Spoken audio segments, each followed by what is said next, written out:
요한복음 9장 8절 말씀부터 11절 말씀까지입니다. 이웃 사람들과 전에 그가 거린인 것을 보았던 사람들이 이르되 이는 앉아서 구걸하던 자가 아니냐. 어떤 사람은 그 사람이라 하며 어떤 사람은 아니라 그와 비슷하다 하거늘 자기 말은 내가 그라 하니 그들이 묻되 그러면 내 눈이 어떻게 떠졌느냐. 대답하되 예수라 하는 그 사람이 진흙을 이겨 내 눈에 바르고 나더러 실로암에 가서 씻으라 하기에 가서 씻었더니 보게 되었노라. 아멘. 작년 코로나19 발생 초기 2월 29일 대구 경북 지역에만 하루 821명의 확진자가 발생했죠. 의료진 부족으로 어려움을 겪고 있을 때 대한간호협회에서 자원봉사자 모집을 했습니다. 전국의 간호사 수가 18만 명이라고 그럽니다. 그런데 무려 그 18만 명의 간호사 중에서 2%인 3,824명이 지원을 했다고 합니다. 이건 엄청난 숫자죠. 자기들이 또 섬기고 있는, 봉사하고 있는 또 그 병원들 놔두고 자원봉사로 이렇게 모집했다라는 것 자체가 큰 역사적인 사건 아니겠습니까? 코로나 한 중심으로 들어간다라는 것이 쉬운 일입니까? 의료진들의 고통을 그래서 보도한 적도 있습니다. 이들 가운데 현장에 투입된 인원은 900여 명에 이르렀다고 합니다. 자원봉사자 가운데 신혼의 단꿈을 내려놓고 무급 휴가까지 받은 요양병원 5명의 간호부장, 수간호사, 간호사들, 태국에서까지 고국의 이러한 현실을 안타까워하며 단숨에 지원하셨던 간호사, 2년 전 위암 판정을 받았음에도 불구하고 치료를 마쳤다며 자원봉사하겠다고 문의를 해온 간호사도 있습니다. 이처럼 2%의 간호사들이 기적으로 3월 말에는 확진자 수가 25명으로 확 줄어들었습니다. 이렇게 우리는 기적을 일구어 왔습니다. 기적의 사전적 의미는 상식을 벗어난 기이하고 놀라운 일, 종교적으로는 신의 힘으로 이루어지는 불가사의한 일, 성령에 의한 수태, 부활, 병자의 치유다라고 정의합니다. 그러나 생각을 조금만 바꾸면 우리는 늘 기적 속에 살아가는 존재입니다. 하나님이 하신 모든 일들이 기적이기 때문입니다. 우리는 그 하나님께서 만들어 놓으신, 이루어 놓으신 그 기적 속에 살아가기 때문입니다. 하나님이 하신 모든 일들이 기적입니다. 우리는 하나님께서 만들어 놓으신 그 기적을 받아들임으로 말미암아 기적을 일구어내는 삶을 살 수 있습니다. 하나님께서 이룩하신 그 기적을 우리는 받아들이면 바로 기적을 일구어가는 사람들이라는 말이죠. 우리는 기적을 형이상학적인 것으로 생각하기에 일어날 수 없는 일이다라고 생각하기 쉽습니다. 우리가 살아가면서 기적이라고 한 일들이 사실 또 얼마나 되겠습니까? 그러나 우리의 생각을 조금만 바꾸면 매 순간순간이 기적이라는 것을 기억하십시오. 하나님의 섭리를 받아들임으로, 그리고 대구에서의 간호사들처럼 자신의 것을 조금만 내어놓는다면 여러분들 스스로가 그 기적을 일구어 낼 수 있다라는 것입니다. 그러나 이 일들이 참 힘듭니다. 나 혼자만이 아니라 모든 사람들도 힘듭니다. 그러나 우리는 이렇게 기적을 일구어 왔고 기적을 일구어 가는 사람들임을 기억하십시오. 1907년 일제국채보상운동, 1997년 IMF 금 모으기, 2007년 태안 앞바다 기름 제거, 도저히 불가능하리라고 생각했던 일들을 우리는 해냈습니다. 우리는 이것을 기적이라고 합니다. 이렇게 우리는 지금 이 아픔 속의 기적을 또 일구어낼 수 있습니다. 저와 여러분들이 기적을 일구는 사람들이기 때문입니다. 그래서 반드시 이 어려움을 이겨내고 기적을 만들어낼 것입니다. 오늘 본문은 나면서부터 앞을 보지 못하는 사람이 하나님의 말씀대로 보냄을 받은 예수님에 의해서 실로암 연못에 가서 씻었더니 보게 된 진짜 찐 기적입니다. 오늘 본문을 지금껏 고쳐주신 예수님의 행적과 순종했던 이 나면서부터의 맹인의 포커스가 맞추어 왔었죠. 그런데 문득 지난주 이 소경의 입장에서만 한번 들여다보면 어떨까라는 생각이 들어서 오늘 본문을 잡았습니다. 오늘은 철저하게 이 소경의 입장에서만 생각해 보도록 하겠습니다. 여러분들도 이 소경이 제3자가 아닌 여러분들로 받아들이고 말씀 속으로 들어갔으면 좋겠습니다. 오늘 설교는 내러티브 설교를 강의하는 이현길 목사님께서 쓰셨던 그 설교 원문을 참고했습니다. 그날도 나는 어느 때와 같이 길가에 앉아 구걸하고 있었죠. 그때 멀리서 수많은 사람들의 웅성거림이 있었고 점점 더 그 소리는 가까워 오고 있었습니다. 많은 사람과 함께 길을 걸어오시는 분이 있었죠. 사람들이 몰려들었고 온 동네가 들썩일 정도였습니다. 그분은 바로 예수라고 하는 사람이었죠. 그분을 어떻게 아느냐고요? 예루살렘 성의 전체 인구가 6만을 넘지 못했고 성에서 일어난 일은 어린 아이라도 다 아는 일인데 내가 모른다면 누가 알겠습니까? 나는 길에서 그런 소식만을 듣고 사는 사람인데 모를 리가 없지요. 소문만 듣고 마음을 빼앗겨 날린 돈이 얼마인지도 모르겠습니다. 여러 번 속고 나서 이러지 말아야겠다 다짐하고 또 다짐해 보지만 막상 또 누가 용한 의원이 있다고 하면 내 스스로 제어할 수가 없었죠. 그렇게 딱 한 번만 하다가 가진 돈 다 허비해 버렸죠. 그런데 소문만으로 듣던 그분 예수가 바로 내 앞을 지나가시는 것입니다. 순간 그분이 내 앞에 멈추시는 것을 느꼈습니다. 그리고 그분으로부터 오는 따뜻한 눈길을 느꼈지요. 그분이 주목해서 관심을 가지고 나를 먼저 보셨습니다. 그때 제자들이 말하더군요. 이 사람이 눈먼 사람으로 태어난 것이 누구의 죄 때문입니까? 순간 그분을 만났다라는 감격이 사라지고 말았습니다. 이런 말은 지난 세월 동안 수없이 들어왔던 말입니다. 이 말만 들으면 가슴이 답답하고 숨이 멎습니다. 이제 죄라는 말만 들어도 지긋지긋합니다. 유대인들은 문자만 가지고 노는 종교인이라는 생각이 내 안에서 늘 떠나지 않았습니다.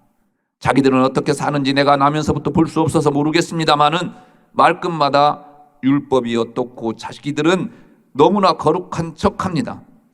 우리 같은 병자들에게 죄라는 굴레를 씌워 육체적으로도 힘든데 정신적으로 더 큰 고통을 주는 사람들이 유대인들이었습니다.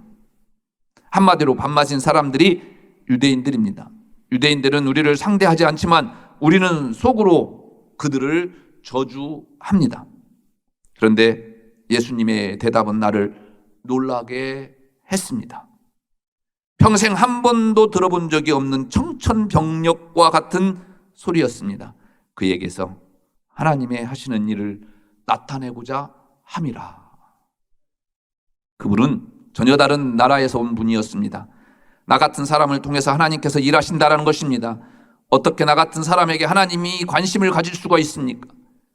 지금까지 우리는 죄인이라는 굴레에서 벗어날 수도 없었고 스스로도 죄의식 속에 살아야만 했지요.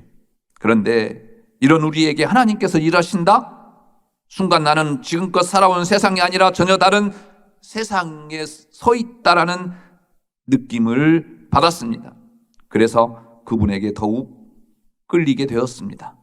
심장이 고동을 쳤습니다. 소문대로 예사롭지 않은 분임을 그분 말 한마디에서 느낄 수가 있었습니다. 잠시 침묵이 흘렀습니다. 그분이 침을 땅에 뱉으시더니 흙을 개어 그 흙을 내 눈에 발랐습니다. 그리고 실로암에 가서 씻으라고 하셨습니다. 그때 나는 분노를 느꼈죠. 절망의 순간이었습니다. 이분만은 다를 거라 생각했습니다. 그런데 이게 웬일입니까? 순간 기대는 무너졌고 역시 유대인이야라는 생각이 강하게 밀려옵니다. 내 마음속에는 이런 마음이 솟구쳤습니다. 아, 이 사람이 나에게 뭘 하는 거야? 내가 이런 사람에게 기대를 걸었단 말인가? 저는 소경으로 태어나서 지금까지 수없이 수치를 당하고 살아왔습니다. 그런데 이 사람은 지금까지 당해보지 못했던 내 수치스러운 그곳에 더한 수치를, 가장 모욕적인 그곳에 가장 큰 모욕을 덕지덕지 발랐습니다. 순간 화가 치밀어 볼기라도 걷어차고 싶은 심정이었습니다. 그러나 잠시 마음을 가다듬고 생각해 보니 이분이 하는 일이 하나님이 하시는 일이란 그의 말이 생각이 났지요. 그래서 그분이 하는 대로 받아들이기로 작정을 했습니다. 그분은 실로암에 가서 씻으라 하셨습니다. 그런데 또 이런 생각이 불끈 드는 겁니다. 왜 하필 실로암이야? 화가 치밀어 오르기도 했습니다.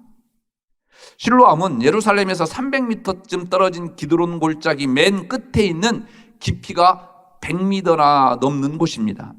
사람들이 성전에 예배하러 가기 전에 몸을 씻는 곳이지만 저는 그곳에 가본 적이 없습니다. 그곳에 내려가라고 하는 말은 저 같은 맹인에게는 고문과도 같은 일이었죠. 그러나 그것도 그대로 받아들이기로 했습니다. 무엇이 저를 이렇게 변화시켰는지 모르지만 저는 확실히 변해 있었습니다. 즉시 내려갔고 몸을 씻었지요.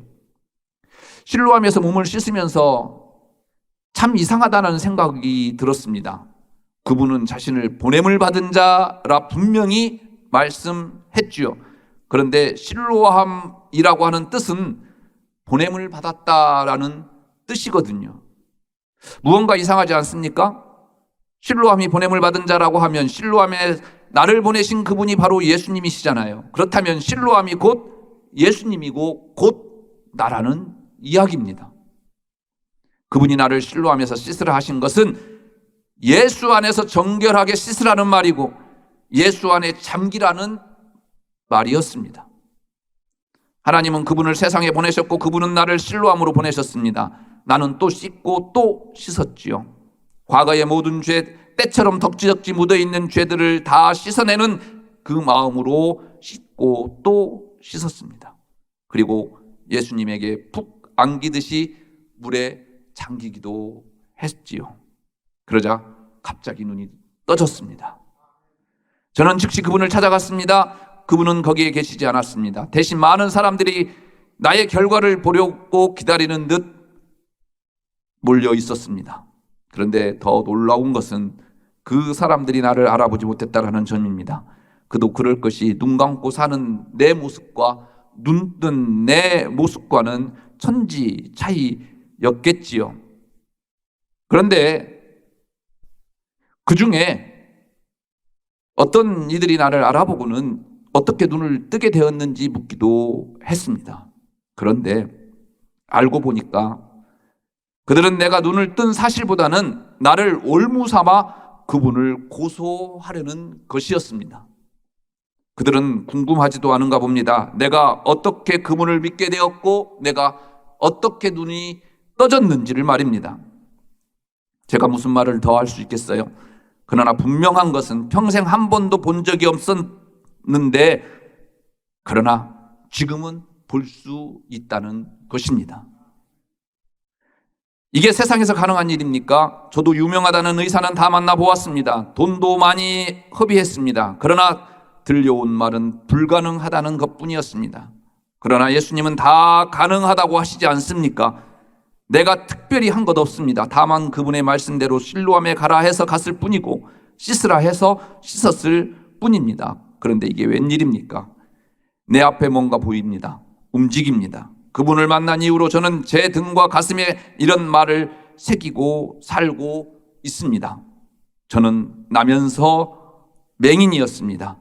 실로암에서 씻고 지금 보고 있습니다.